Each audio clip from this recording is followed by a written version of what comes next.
Namaskar friends, this is NJ, your host on this channel.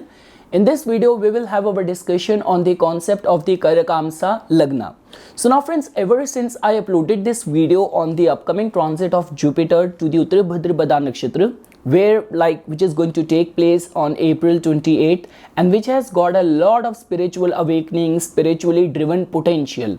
So a lot of you have been asking me about, it's like the Gemini Karakas or the concept and doubts pertaining to the spirituality. So I just thought of, in the past, I have talked about different Gemini Karakas.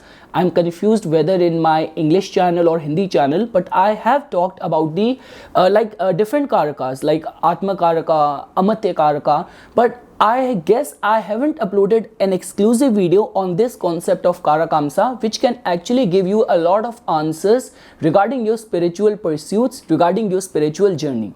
Because friends, these days the case is that just because in these softwares there is so much ocean of information which is available to us, so many times it, rather than giving us clarity, it confuses us. So now if your query, if your objective is exclusively reserved only to find out your spiritual journey, trust me, this chart can actually provide you a lot of information. So friends, this is something which I found resonance in a lot of holy saints and spiritually elevated people. So now friends, after this video, whatsoever your doubts, your queries or your suggestions are, please feel free to write it in the comment section, because even I am on a spiritual journey as well, same like you guys. So even I learn a lot from your participation. No one is an expert here. We all are learning from each other. And the second thing is that friends, I was not able to find an accurate details. So I'm just going to be using my own chart, my own details, and let's see what all we can find out in this video. So now friends, to start with, how can you make this chart? So that is very simple. In your main Lagna chart or the ascendant chart, the planet which is going to have the highest degree, so as per the Gemini Sutras, that planet will get the department or portfolio of your soul significator planet, which can be attributed as the Atma Karaka planet. Now for this concept, you do not have to include nodes. Excluding Rahu and Ketu, whichever planet is going to have the highest degree in your chart, that planet is going to become the rider or the significator of the journey of your soul in this lifetime. And trust me friends, when we talk about your innate personality traits, that planet will definitely is going to have a say. Now whether you reflect it in the outside world or those qualities keep on driving you deep from inside, like when we talk about Mars, which has everything to do with the courage, we talk about Venus, which has to do with love, with harmony, Mercury, which has to do with the knowledge or curiosity. So same way friends, the planet which is going to have the highest degree in your ascendant chart is going to get the portfolio of the soul significator or the Atma Karaka planet. Now what you have to do is that now you have to open the second most important chart in Vedic astrology, which is the D9 chart or the Navamsa chart. Like the way I say this thing so many times, that D9 chart definitely tells about the prospects of your marriage, but this is also the chart of all the accumulated good merits of yours. This is the chart of your fortune, of your luck and your faith prospects, because this is the chart which gets formed via making a ninth division of your Rashi chart. So any prediction, any assessment which you have to do, you have to validate that in this chart, D9 chart as well.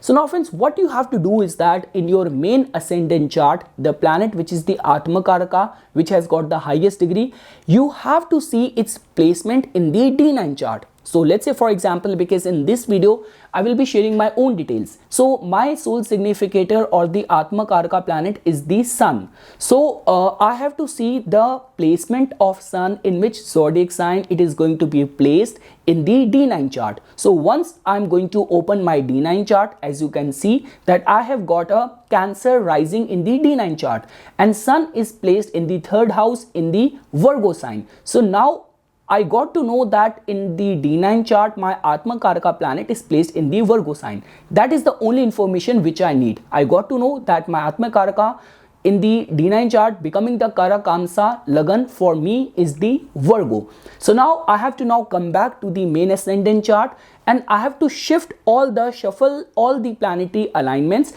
why I'm making Virgo as the first house. So all the planets are placed in whichever signs they are going to be placed like that. All what you have to do is that you have to make Virgo as your first house, and then you have to do the assessment or the analysis. So now friends, although these days in the software you can easily find or you might have direct access to this Karakamsha Lagna or Karakamsha chart, I just wanted to explain you the importance of it, because the whole methodology involves looking at your chart, looking at the planetary vibration from your soul's perspective. So what we did was that in your main ascendant chart, we find out the soul significator planet.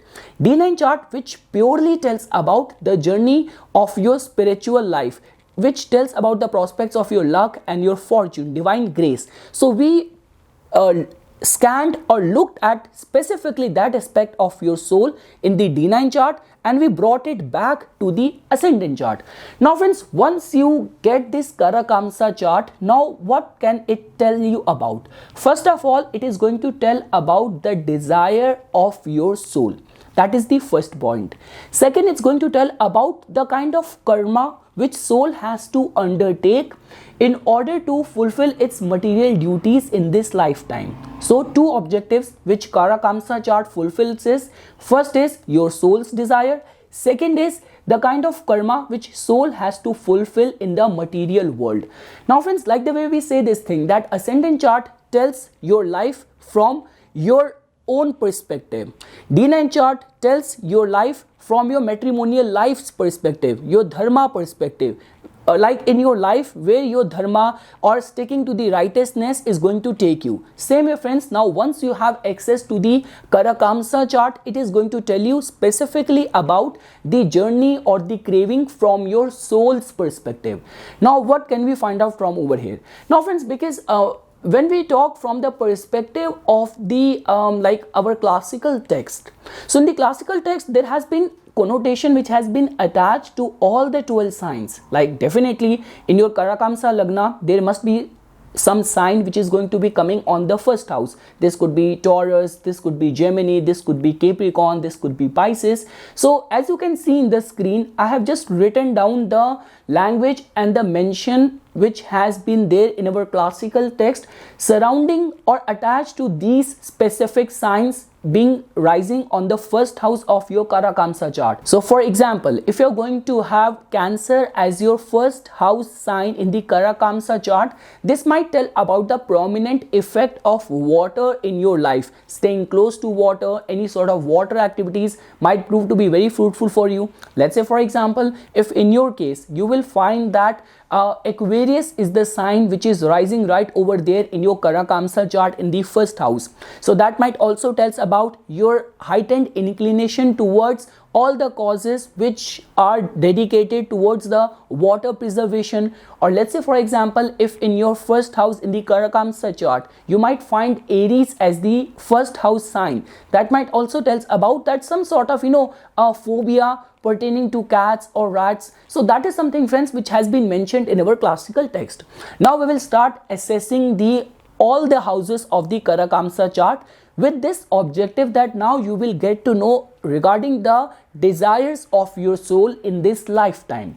So now friends, definitely the placement and the alignment in the first house of your Karakamsha chart is going to play a very pivotal role, because it is going to tell about the theme, the style, or the way your soul wants to function. Now definitely friends, if it is about Aries, there is definitely going to be impulse over there. If it's about Taurus, there is definitely going to be fixity. If it's Gemini, there is going to be curiosity. Cancer, emotions, feelings.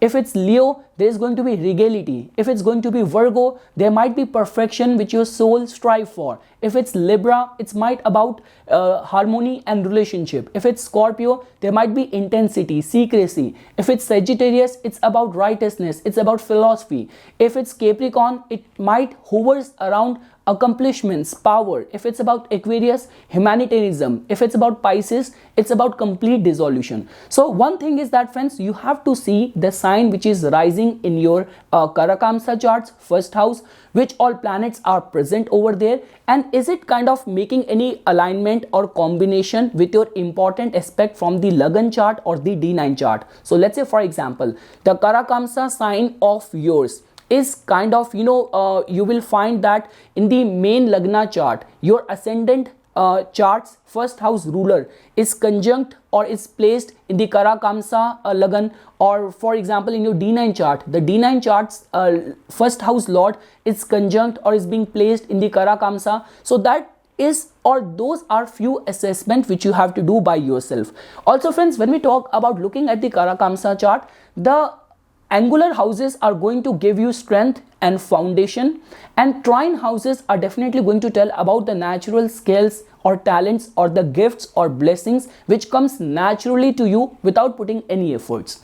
So friends, we got to know about the first house. And also friends, basis the planets which are going to be present over here, that is also going to infuse its qualities in your, like, something which is very much natural to your personality, to your soul, which might have some past life connection as well. Now when we talk about moon, it has everything to do with your emotions, with your, how you connect and appeal to the masses, to the world. If it's about Saturn, it might infuses the qualities of working hard. If it's about Mars, never say die approach. If it's about Sun, it's about doing something where your pride and your honor is like very much matters a lot.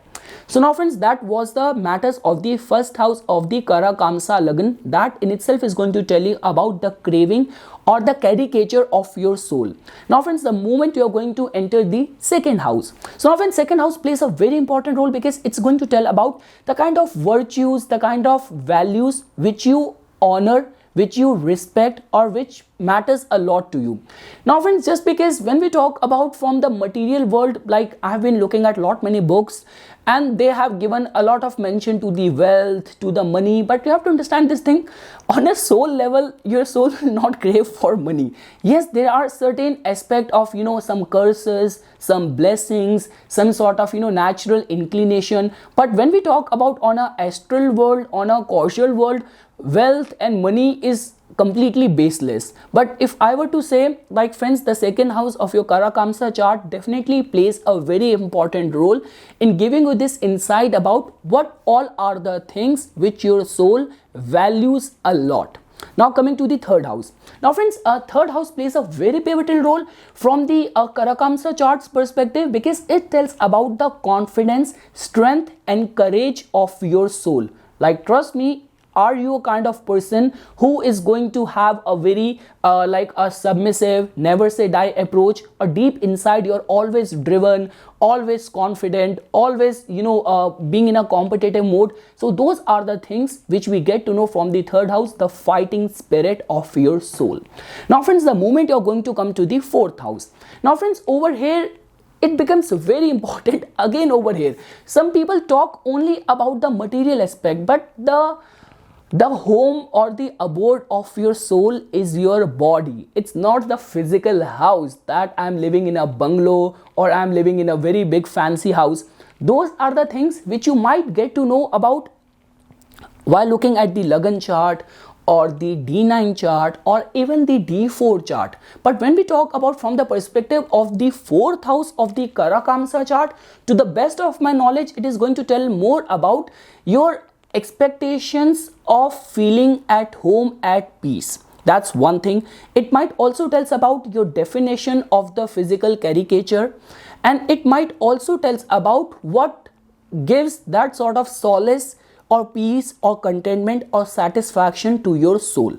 Now friends, coming to the fifth house, very important house in the Karakamsa chart, because it is going to tell about the kind of skills or talents which you have acquired from the past life, your soul has acquired, it is carrying within itself. And also friends, like this is the house where you have to give a lot of scrutiny, lot of attention. Like for example, if you're going to find planets like a sun over here, this might tell about some interest in Vedas, in religious holy scriptures, or some sort of royal patronage or royal titles which might have you have enjoyed in the past lifetimes, or your soul has enjoyed in the past lifetime, and this is something which is going to drive you in this lifetime as well.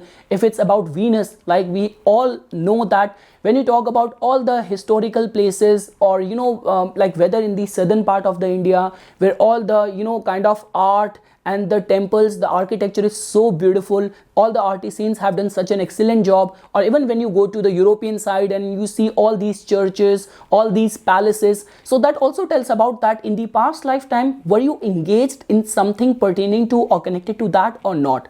Or if it's about Jupiter, it's Mercury, some sort of talents in philosophy, in religious text and scriptures. Friends, try to understand this thing. Whatsoever state you will find in the 5th house of your Karakamsha chart, that is something which will come naturally to you. You do not have to fight hard for it. It is something which your soul is blessed with it. It is wrapped within it. Now friends, coming to the 6th house. Now friends, if you will see the 6th house from the Karakamsha chart, this is just tells about the kind of enmity, resistance, concerns of diseases or setbacks, or the struggle which the soul has to endure in this lifetime. Many times what happens is that if we will not find 6th house to be very strengthened, because we want the malefic presence in this 6th house in order to fight hard. Otherwise the benefic planetary presence could make someone very lazy, very kind of dreamy, imaginative. You do not have that discerning intelligence to differentiate between who all are your well-wishers or who all are inimical towards you. So that is something which we get to know from the 6th house. Now friends, the moment you are going to enter the 7th house, again a very, very important house. Now friends, understand this thing. When we talk about the 7th house from your ascendant chart, that just tells us about the kind of people who gives us fulfillment. You will always have an inclination towards the energies of your 7th house, because you get the completion with the energy of your opposite house. That aspect of your personality is always lacking. If I am a Aries person, I will definitely have affinity towards Libra, and Libra have an affinity towards me, because that's how the cycle of completion works. So now friends, if you will see from the soul's perspective, so the 7th house energy is definitely going to tell about like what kind of energies your soul find itself fulfilled. Now whether it's a empty house over here or whether it's a planetary presence over here in the 7th house of your Karakamsha chart, that is definitely going to tell you about like the qualities which your soul craves for. If it's about Jupiter, whether Jupiter is present over here or Jupiter's sign is present here, that is going to tell about wisdom is something which your soul craves for in the partnership, in the opposite people you want to deal with. Or when we talk about Mercury, this could be intelligence. When we talk about like Saturn, it's the hard work, it's the discipline. If it's about Mars, so for you deep inside, the energy or little bit kind of courage or concerns of aggression or go-getterness might be a turn on for you. So that is how you can see or you can judge the 7th house, which plays a very pivotal role from your Karakamsha chart's perspective. Now friends, coming to the 8th house. Now friends, 8th house is a little bit sensitive placement, because 8th house tells about the struggles which soul has to go through. And let's say for example, basis your Karakamsha Lagna, if you're gonna find any water sign over here, or if you're gonna find a planet in a very agitated state, because definitely friends, even in the whole Karakamsha analysis, exalted planets in the house will give strength to your soul, and enemy sign placed or debilitated planets are going to create hindrance. Now friends, trust me, many times what happens is that people are listening to this video or watching these videos just to hear the good things about themselves. But you have to understand this thing, astrology can be used as a best self-help tool. You are here to progress and to improve and learn and grow, become something bigger and better, rather than just people cajoling you, telling you good things, and all those energies working against you. So trust me, if you have planets afflicted in the 8th house from the Karakamsha Lagna, that is going to give you this insight, the kind of struggles, the kind of karmic patterns which you have to go through, or your soul has to adjust, or you have to do the remedies pertaining to that. And let's say for example, even if within your dasha you are going to be going through a dasha of a 8th house lord's planet which is not well placed in the Karakamsha chart, that might give you a little bit kind of struggle or unforeseen problems or enmity, things troubling you might be a cause of concern. And specifically friends, when we talk about certain planets like nodes, so they become more difficult because Rahu and Ketu just brings out all those illusionary, undiagnosed problem which cannot be understood, and in extreme cases all the evil influence, is generally also evil spirits, and all that problems are also connected with Rahu and Ketu only, apart from the psychological mental problems. So we have to pay attention or give attention to the condition of your 8th house. But again friends, if malefic planets are strengthened over here, they will give you courage, they will give you intensity, but problems connected to that is something which you have acquired from the past lifetime, and you have to do the remedy, or you have to adjust to those energies. Now friends, moving ahead, coming to the 9th house, one of the very best house to be looked at in the Karakamsha chart. When we talk about friends, the difference between the 5th house and the 9th house, 5th house just blesses us with the merits of the past life, and 9th house tells about all the good deeds which we are doing in this life, which is going to help us in next so many lifetimes. I still remember this show, Vikings.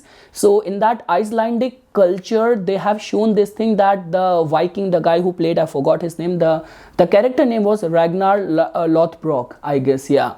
And what he was doing is that in the show, which is based on the true legends and those stories, so that he's a rich king, and he's storing everything, like all the jewelry, all the gold, under the surface of the earth. They have dug the earth on a specific undisclosed place, and he's storing everything there that his soul in the next lifetime can use it. So it's like, again guys, if you when we talk about all these myths, all these belief, you cannot try to find the scientific relevance to it. They are alive, they have been believed because our ancestors might have found some resonance in it. But the point which I'm trying to make over here is that friends, a dignified 9th house is definitely going to give you strength to your soul. The divine blessing, divine grace can be experienced, some talents, some good deeds done pertaining to the nature of that planet in the past lifetime can also be indicated. If in the Karakamsha charts 9th house, you will find well placed or dignified planets over here. Like this is a very old, wise, divine personified soul, which is definitely going to elevate you on the right path of moksha or spiritual elevation. Now friends, coming to the 10th house. So now friends, in the 10th house from the Karakamsha chart, the planetary presence over here can be seen as a very good sign. Again, I beg to differ over here because many astrologers in their books have written everything pertaining to their profession. Like again, our soul does not care whether you become a doctor, you become a chartered accountant, or whether you become like any person of any physical material designation or department. Like from the soul's perspective, it has everything to do with fulfilling your duties, karma, and uniting again with the super consciousness. So in a way, planets well placed, dignified in the 10th house from the Karakamsha Lagna might give you honor, pride, confidence, respect, or drive you or keep you focused on the right path.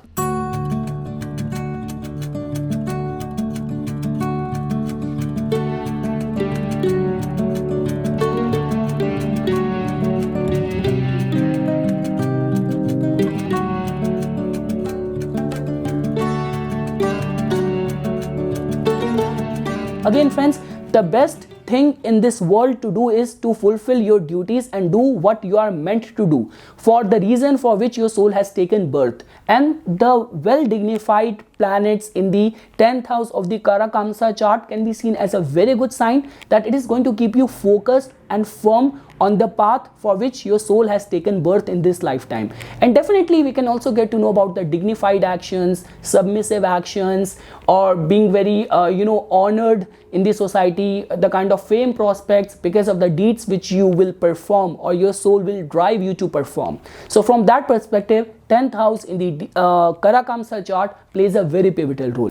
Now friends, coming to your 11th house. Now 11th house also plays a very pivotal role because it tells about all sort of gains, all sort of merits which your soul will enjoy in this lifetime. Like let's say for example, if overall inclination of your Karakamsha chart is driven more towards spiritual or religious austerities, so definitely you will gain, you will profit from all of your undertakings. Trust me friends, even when we talk about the spiritual discourses or from the classical texts languages, there has been so many people who have devoted or sacrificed their complete life only in the path of the God and self-realization. but still either they get conned by the fake gurus, or they did not succeed in one form or another form. They kept on facing obstacles or hurdles. Like this could be the health issue, this could be a sick dependent partner, this could be anything. But let's say for example from the Karakamsha chart, if you will find 11th house to be dignified, so whatsoever the whole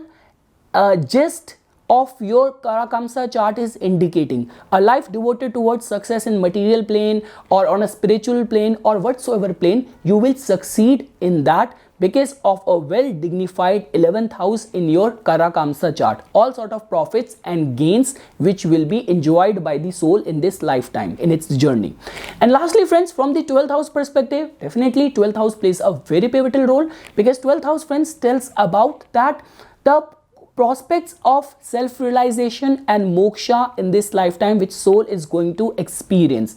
Now again friends, I beg to differ. When we talk about expenses and losses, you cannot look at it only from the material perspective, that gain of money or loss of property or loss of partner. This is a highly spiritual chart which tells and which is studied from the perspective of your soul. So when we talk about the gains, or when we talk about specifically from the perspective of the self-realization or the enlightenment or the moksha perspective, this house is going to play a very pivotal role. Let's say for example your Atma Karaka planet, if you will find to be very well placed, and along with that the 12th house lord from the Karakamsha chart is also dignified, or there is some say or influence of Ketu coming over here in the 12th house, or planets are dignified over there, they all will support you towards the path of self-realization. So let's say for example if a dignified and exalted Mercury you will find over here, so the worship of Lord Vishnu or the holy scriptures or religious text might support you on your this self-realization journey. If it is going to be Mars, your discipline. If it's about Saturn, your self-sacrificing approach and attitude might help you. So that is how friends you have to see all the 12 houses of the Karakamsha chart or the Karakamsha Lagna.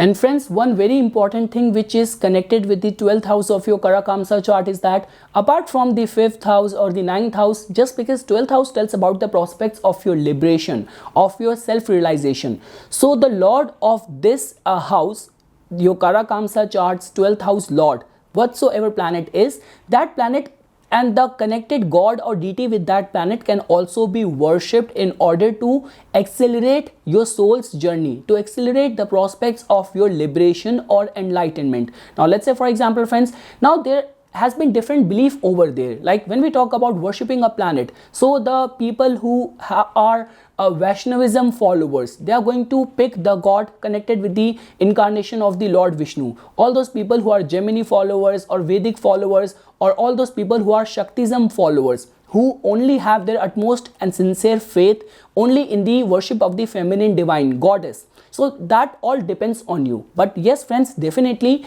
the worship of your 12th house lord planet and the connected god and the deity can also be done. The worship can also be done for your soul spiritual elevation. So now friends, as I promised to you guys that I'm going to be giving a reference chart as well, and in this case I'm going to be presenting my own chart. So now friends, as you can see that in my ascendant chart I am a Aries rising person, and my moon sign is Aquarius, Lagan nakshatra is Ashwini, and the moon nakshatra is Sadbisha. And friends, the highest degree planet in my ascendant chart is the planet Sun. So Sun is my Atma Karaka or soul significator planet. Now friends, the second step of decoding this Karakamsha is that we have to now shift our discussion to the D9 chart or the Navamsa chart. So the moment I'm going to open my D9 chart, you can see that my D9 chart rising sign is Cancer. So the lord of the D9 chart is moon, which is conjunct with Ketu in the 7th house. And friends, as you can see in the 5th house, which is the house of spiritual austerities, of art and creativity, so I have Jupiter, I have Mercury, I have Saturn being placed over there. So now friends, all what we have to do is that we have to see from the ascendant chart Atma Karaka planet, which is the planet Sun, in which sign it is placed in the D9 chart. So in the D9 chart, Sun is placed in the Virgo sign. So my Karakamsha Rashi is Virgo. So now all what we have to do is that we have to now come back to the main ascendant chart, and we have to shift the chart to the Virgo sign, and then we have to make an assessment. So now friends, all the points which we have discussed over here, you can see from my soul caricature or charts perspective via scrutinizing it in the Karakamsha Lagn's form. So that's very simple friends. As you can see over here that in the third house you will find the planetary presence of Mars and Saturn, which tells about the prospects of confidence, the prospects of courage in the path of spiritual journey. Like when we talk about the spiritual prospects as well, it basis looking at my Karakamsha chart, it asks for lot of discipline and remaining firm in the path of spirituality or anything to do with religious austerity if I actually want my soul to align with the super consciousness. And friends, now if you will see in the 6th house, so in the 6th house you will find all the benefic planets being present over there, which is not a very good sign, because friends, what happens is that we always want, whether we talk about the 3rd house or the 6th house, we want the malefic presence over there. Now just because there are like kind of benefic planets being present in the 6th house, at times this could make a person lazy, or this could make the person idealistic to such an extent which might not work in the daily day-to-day worldly dealings. And friends, if you will see the 5th house, the most important house, here you will find that sun is placed over there. So from the past lifetime, some sort of attention and work done in the fields of spirituality or entertainment or creative arts is something which is going to come naturally to me. Like the way I have already explained this thing, when we talk about the trine houses of the Karakamsha chart, those all are the talents which comes naturally to you. And friends, the placement of Ketu in the 2nd house also tells about deep spiritually rooted values, belief or possession. Like for me friends, or for any other person, like from the soul's perspective, the real possession is not that in my this life how many cars I have bought, how big houses I have bought. My soul craves for siddhiyan, for spiritual merits. That is how my soul is going to value or feel nurtured or being in this mode of that I actually possess something. And friends, if you will see from the Rahu's perspective, so Rahu is placed in the 8th house, which in itself tells about the temptation, inclinations, psychological unrest is something which could be as a demon or something which I have to work with or I have to deal with. So this is something friends which I wanted to say, just a snapshot technique of this chart, just because in the coming few videos specifically pertaining to Jupiter's transit to Uttara Bhadrapada, we are going to have a lot of spiritual discussion. So it becomes very important that you should know the importance of this chart and the energies of this chart, the way it is working or functioning in your case. So this is something friends which I wanted to say as a part of my inputs on this concept of Karakamsha Lagna or the chart. For further more updates and notifications on the divine science of Vedic astrology, please subscribe to my YouTube channel and like my Facebook page. Dhanyawad.